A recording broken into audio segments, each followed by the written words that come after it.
differently to how we engage with other generations.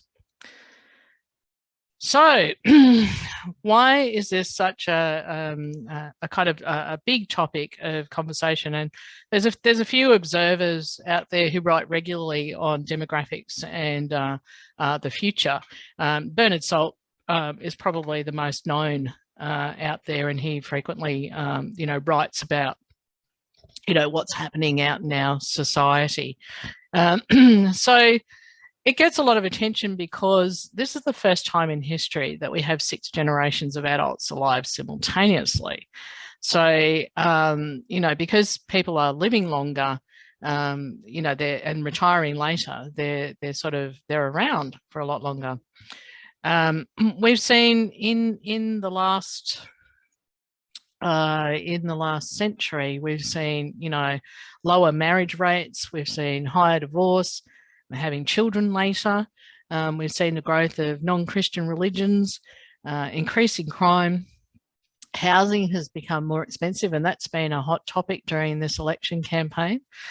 For a lot of us, we enjoy better health and a longer life, but that's just for some, that's not for all. And we've seen the impact of the digital world. So the digital world in the last 20 years or so has really had a huge impact on the way that we live. And back in the 50s, it was all about science fiction and space travel. But now it's all about digital technology, and we're on a digital conference right now as a matter of irony. So who are these generations that we're talking about? So essentially, generations were always classified as being one generation would be the parents and the next generation would be the children. But today, because there's been like a lot of change in society, instead of the children being the life markers defining one generation from another, it's now become these kind of 15-year age gaps. And different demographers will define this differently. The start and end points may be different. But essentially, they are about 15-year age gaps. So, and what makes me an expert? Well, I'm not really. It's been an interest area for me for quite some time. But my own experience is that up until about a year ago, my mother-in-law passed away, I had those 6 generations of adults in my family. So, so we'll start with the builders. What is called the builders? Now, they call them the builders because these are the people that,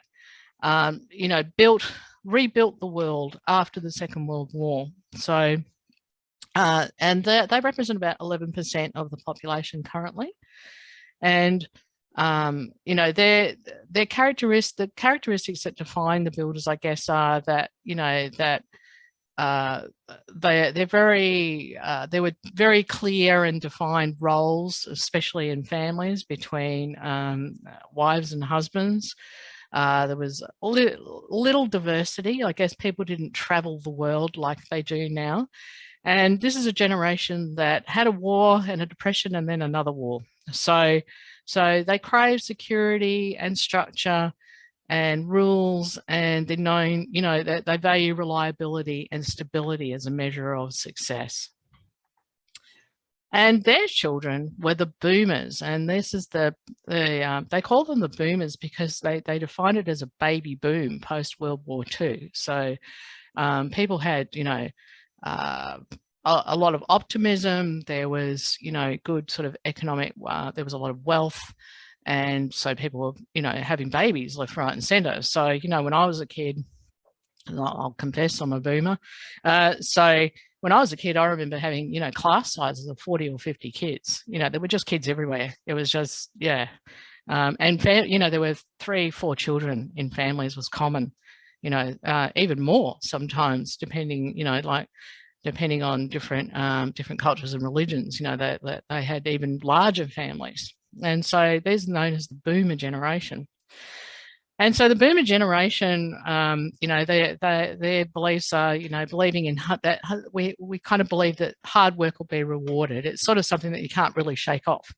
The concept, they call it the Presbyterian work ethic, so, you work hard and, you'll get rewarded.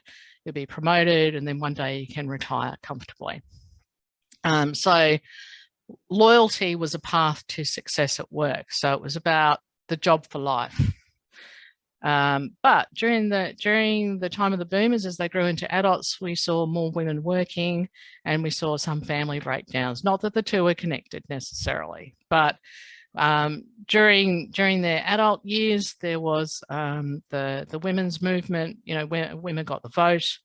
There was, you know, equal pay. There was women didn't have to quit work when they had children anymore, and we saw the no-fault divorce legislation come through in the mid-70s. There was also increased diversity from post-war immigration, and so certainly, I think we heard the other day that, you know, Australia's population, there's quite a significant number of the population who were born overseas, and an even bigger proportion whose parents were born overseas. So there was a time of, you know, a lot of immigration and a lot of diversity. So Gen Xers followed the boomers, and I actually in my family, I have a Gen X, Y, and Z children, X, Y, and Z children. So, and a step granddaughter who would be an Alpha. Alpha is the generation that follows Gen Z. So the Gen Xers were born between 1965 and 79, so they're about 35 to 50 now, and they represent about 21% of the population. And during their time, they saw divorce skyrocketing, and that was that no-fault divorce thing. And so it was no longer, you know, it was no longer sort of you got ousted out of the church if you got divorced, or you know, divorced women were no longer seen as, you know, outcast, if you like. But during this time, we also saw some recession and unemployment. So while the builders and the boomers enjoyed sort of economic success, it was the Gen Xers who experienced, you know, unemployment for the first time and recession. And and there was no more free education. So free education kind of went somewhere along the lines by the time these guys were adults.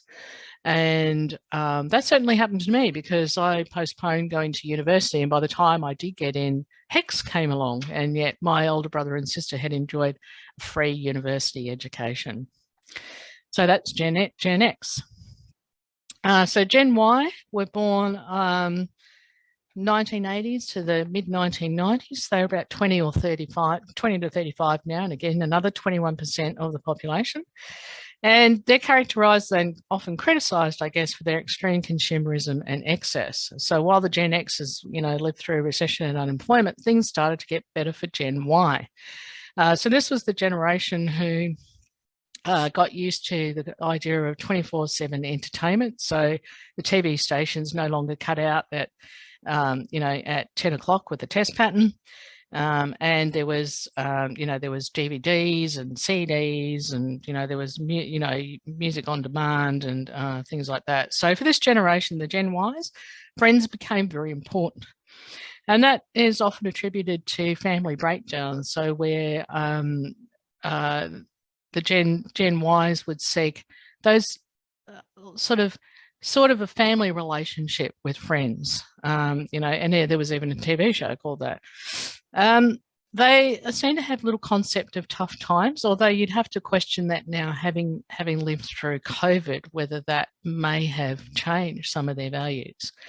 And they're known to be super confident as well. So this is when there was smaller families. So, you know, so they got a lot more attention than us baby boomers. So, you know, there was a lot of, I guess, you know, a lot of a big change in the level of confidence of children. I remember when seeing my children at school concerts, or, you know, their classmates, you know, performing on stage at a school concert, and you thought, gosh, they're so confident. I couldn't have imagined doing that as a child. So, and that is our Gen Ys, and of course our Gen Zs follow that. So Gen Zs are between about 15 and 20 to mid 25 at the moment, and that's the generation that we're talking about tonight. So what shapes a generation? What shapes their values? What shapes their kind of characteristics? There's three aspects. There's what happens in the big wide world, what happens a little bit closer to home, and how technology impacts on that and on our way of life. But there are limitations when we go and generalise and categorise and put people into a generational group. They're very broad generalisations, and they account for the kind of the statistics and the studies that have been done over time. You know, would say that a lot of these descriptions are accurate for about 85% of that group. There's always a, you know, a 15% of every age group or every generational group that might be a little bit different and don't actually have those characteristics. Because generational group and their characteristics are only one feature. So often people, it depends on their gender or their culture or their birth order, you know, whether they're the youngest child or the eldest child or the middle child. Their personality, of course, will define their characteristics, and geography plays a part as well. And yes, you can be a member of two generations. So in my case, I'm on the cusp of, you know, being a baby boomer and a Gen X, for example. So you can be part of two generations, not just one. So Gen Zs. What are the things that has impacted on Gen Z that we need to think about when we're talking about some of the characteristics of this age group? And if we look at what's happened in the big wide world, well, during their time, and one of the things about generations and how these things impact on them is what happens in their formative years. So this would be in their teenage years, if you like. So Gen Zs, you know, there was the war on terrorism, you know, that started in 2000 and 9/11 was in 2001.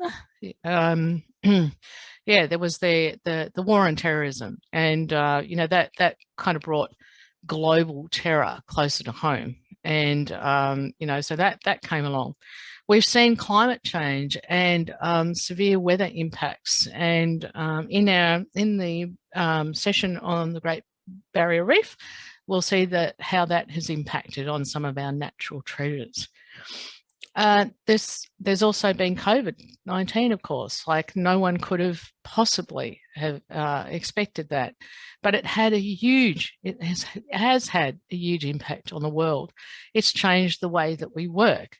It's changed the way that we study. It's changed the way that we socialize, and you know, it's given a lot of emphasis back on you know, on medicine and hygiene and things like that. It's quite, you know, there's been questions about casualisation of the workforce, about job security. You know, there's been lots of changes that I think we're yet to see will come out of this pandemic. And of course, the other thing that's happening on a global scale is human rights and minority rights have become a big issue. You know, we've seen the Black Lives Matter movement, we've seen the Me Too matter. You know, there's been lots of those sort of things that have been brought to the surface. A little bit closer to home, Gen Z have what we call helicopter parents. Again, they're like smaller families, sometimes, you know, only children. And so the parents are thinking about my own kids as parents. They're kind of like professional parents. You know, it's like they feel the need to kind of engineer their children, if you like. So, and I guess that's because, you know, that is their only child or one of two children, so they've got to get it absolutely right. So they're known as helicopter parents, and so this is a generation that has grown up with helicopter parents. They're also highly educated. So this age group are like the biggest proportion of, you know, in terms of tertiary education, for example. They've also grown up with some non-traditional families. So, you know, they've got, you know, same-sex parents or blended families, you know, or, you know, they've got stepdads, stepbrothers, stepsisters. You know, their parents could be married 2 or 3 times, you know, so they're growing up in non-traditional families. And there's also been a decline in traditional religion. And religion, you know, traditional religions provided a lot of culture and structure to society. There were rules, there were things that were black and white. It was all, what was black and white became very much grey. So, and of course, technology. This generation of kids has grown up with social media, and they were born into Wi-Fi. And also, they're a generation that perhaps because of COVID have taken up online learning. So their learning is not strictly in a classroom or a lecture theatre anymore. So the result is they are 25% of the global population. So there's almost an equal number of baby boomers and Gen Zs out there in the world at the moment. And they're considered to be important because they're entering the workforce now. So they're entering the workforce, they're in tertiary education, so they'll be out in the workforce in, 2 or 3 years. And they are going to be the future managers and leaders and, the future government of the world, the Gen Zs currently. And that's why they're getting a lot of attention.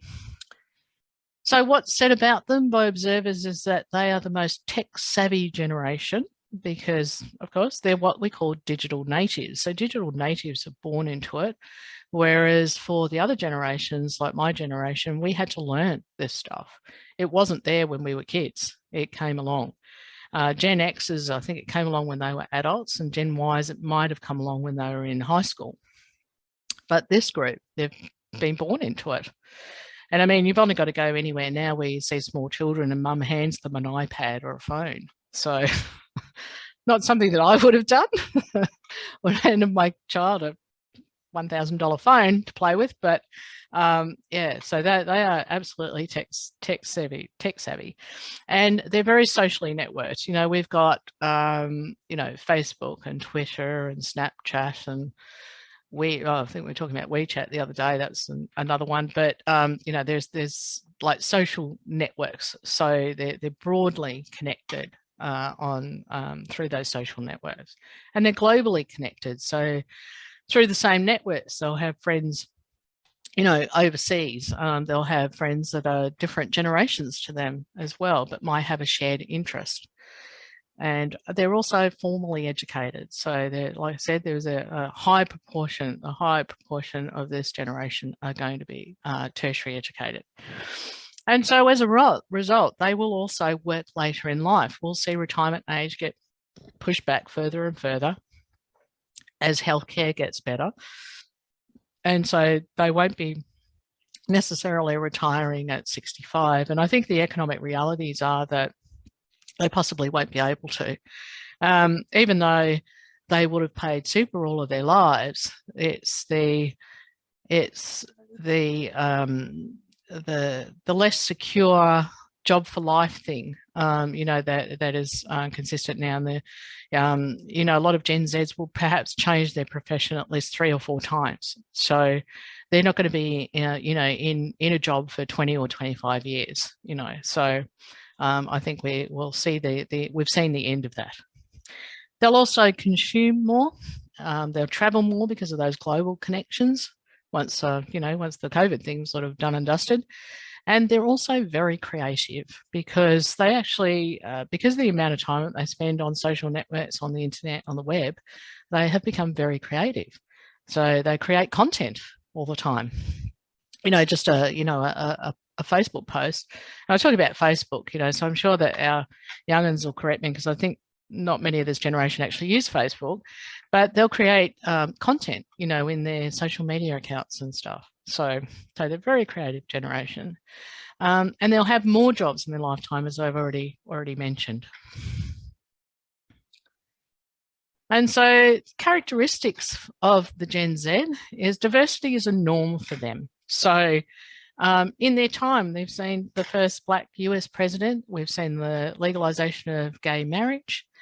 They're more likely to have grown up in diverse family structures, and they're less fazed by the differences in race, sexual orientation, and religion that perhaps we are.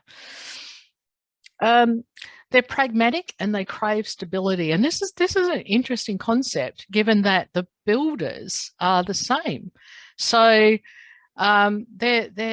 they've seen a lot of instability, you know, in their time. And so they're driven by stability. You know, they've seen their Gen X parents like struggle with finances, you know, struggle with job loss, struggle with mental illness, you know, so they're kind of craving that stability.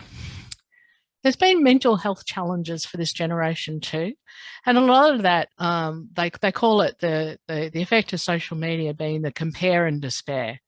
You know, it's a turbulent world that they're very much in tune with, and they're into, you know, activism, and, you know, there's at the same time there's kind of a shallowness to relationships for a generation that, you know, make their friends or, you know, deal with their friends on social media. Like they have some challenges around actual face-to-face contact. And again, this is a generalization. It's not everyone. They're also shrewd customers. So because they're so digitally connected and so into the internet and the web, they do their research on the web. So, you know, as a customer, they are very informed. They've done you know, before they'll buy anything, they would have compared prices on the web, you know, 20 different places to buy that particular item, for example.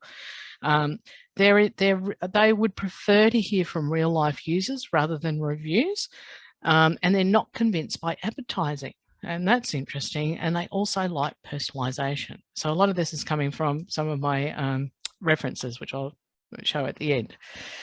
They're politically progressive, so very left-leaning, again, interested in human rights and in social issues.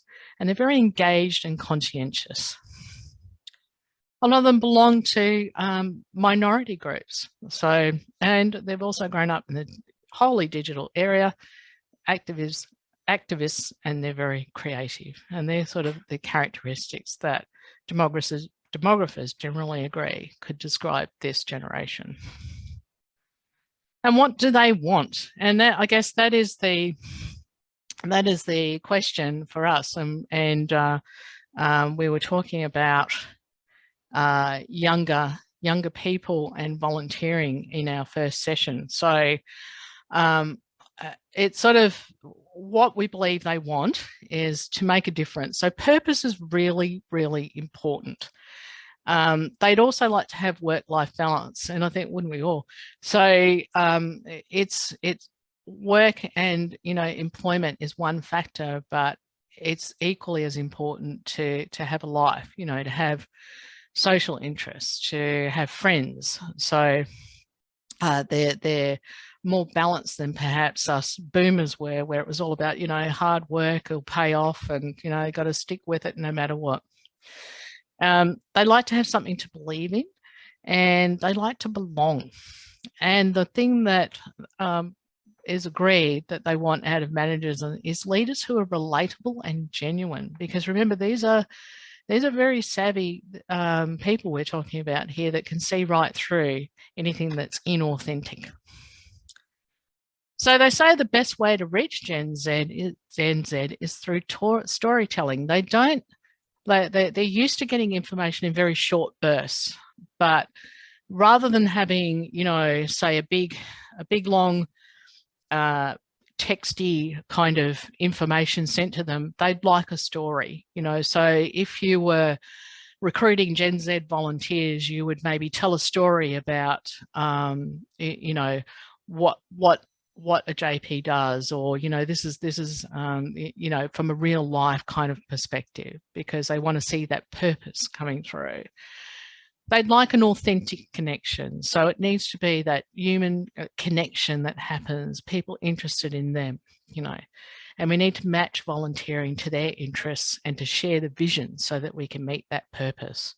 You know, as Zach Reimers talked about in session 1, you know, instead of you know, paying attention to them when they don't show up, for example, is a really authentic connection to have. It means that it's you're getting the message to them that they're important.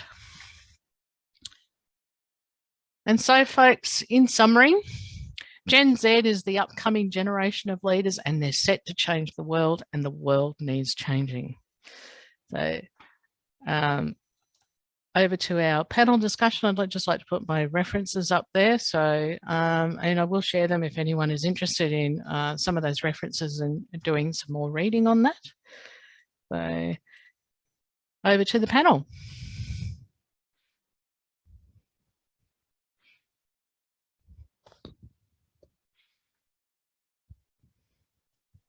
Eddie, that's you, I think. Yes. Thank you so much, Wendy. That was great. Welcome, everyone. Thanks for joining us all tonight. And to Miles and Mason Mackenzie, welcome from our host city in Townsville. Before I begin, I'd just like to acknowledge the traditional owners of the land on which we're all meeting tonight and pay my respects to the elders past, present and emerging. I'm going to take a bit of a back seat at the start and let these guys introduce themselves and tell them each a bit about themselves to everyone out in the ethos and what they're up to as our Gen Zers. I might start with Mason first. Welcome, Mason. Do you want to tell the audience a bit about yourself? I guess right now I'm a university student. I'm currently studying electrical engineering. I do a lot of volunteer work with Aboriginal youth, especially just through the schooling system. I do a bit of community work with Rotary from here and then when I can. And yeah, pretty brief, yeah. Wonderful, thanks. And Miles, what about you? Thanks, Eddie. So I'm Miles. I'm Mason's older brother, even though he's taller than me. I'm training to be a medical doctor up here in North Queensland. I do bits of volunteering as well as a JP. Specifically, I do a lot of work out at the university. Working with Gen Z, working with my own generation out there is quite common in the JP context. I also do a lot of volunteering with Rotary and fundraising for different projects as well. It's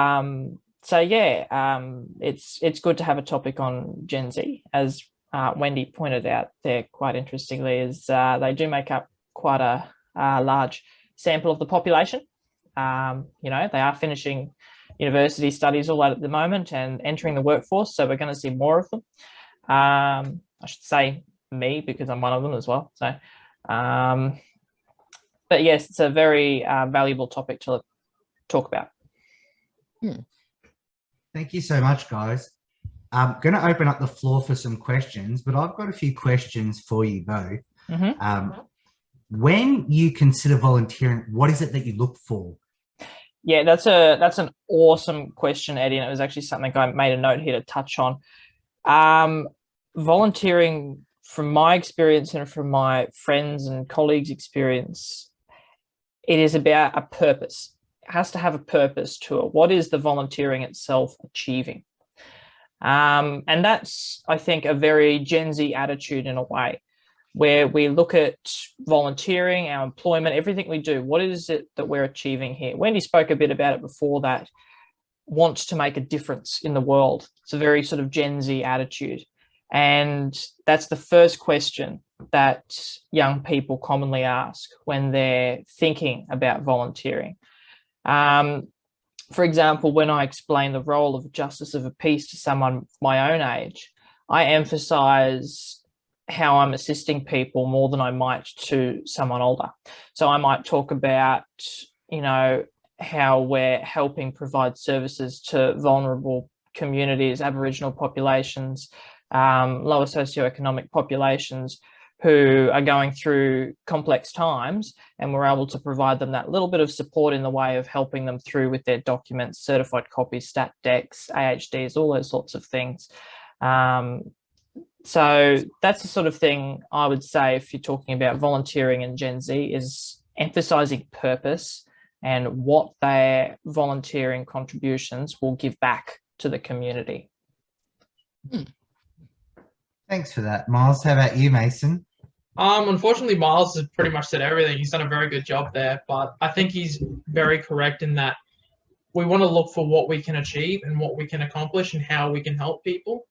Like, we want to make sure what we're doing actually will help, it will work, and yeah, people want to know how they can help and what they're achieving through them helping. They want to make sure they're helping to make a change. So if I lead you both on from that question, how would an organisation such as the QJA, or any volunteer organisation for that matter, assist Gen Z when they have an inclination to assist with that particular cause? What are things that you would look for from them for support, for example, in assisting you? That's a good question, and a tricky one, I think, Eddie. Look, the first thing we need to focus on there, I think, with Gen Z is how we look for that information, in terms of the fact that the first thing we do is we jump straight on Google and we go straight to the website. So first thing I would say, most importantly, is a video of what you do. A simple, fun, energetic sort of video of this is what the QJA does out into the community. That is the most important thing for young people. And as Wendy touched on a bit before about that storytelling part, that's exactly that right there. That's how it looks. And then that touches a bit on what Mason and I were just saying there as well, about emphasizing purpose there, emphasizing the difference they can make in their community. So, you know, it is important to outline what the QJA does in the community, how we assist in our non-government endeavours. So if I was to sort of provide one key message there, it would be communication in a sort of purpose-oriented manner, and be creative about it. As Wendy touched on there, creativity, big thing. You know, putting a PDF document, no, that's I can promise you right now, myself, and I think I represent most Gen Z people, we're not going to read that. I'd much rather watch a 2, 3, 5 minute video of what is it the QJA does. So I think that would probably be the most beneficial way of getting information about the QJA out into the younger generations. Yeah, good point about storytelling, and then putting across that purpose. So I probably wouldn't read a PDF either. So yeah, so that's that kind of supports that theory that I'm putting forward, that it's about purpose and meaning. And if I'm going to spend my time doing this instead of being out with my friends, tell me why I should be doing it, you know. So you know, and whilst I think, you know, the younger generations by us older folk, you know, may get sort of criticized, you know, that, oh, you know, they're just so selfish, and, you know, it's all about just having fun, and, you know, it's not really. You know, I have a lot of hope for this generation, because I can see that they're different, you know, that they do care, and you know, that it is about that purpose of making the world a better place. So we've got to find a way of somehow putting that message across, you know. And what about the kind of image that we have, you know, when you talk to, you know, when you talk to people for the first time, you say, and, you know, they ask you what you do, and you say, oh, you know, I'm like the business manager for QJA, you know, we're an organisation for JPs, and they say, oh, those old people at the shopping centres. So is that, how does that would kind of, young people would kind of go, oh, I want to be one of those, or do they want to be one of those? What you just said right there, Wendy, is part of the big problem. The image is so crucial. And that's where I'm saying that creative advertising can help break down that image. Because that is definitely the attitude out there. You know, I don't know how many times, if I've said I'm a JP, they're like, hey, really? You're not like 65. What do you, wait, what? Yeah. That's the sort of attitude I get, you know? Yeah. So, it is. And that's kind of, I guess, that, and in fact, that is the truth. It's not far from the truth. But, exactly right. We want to... Yeah.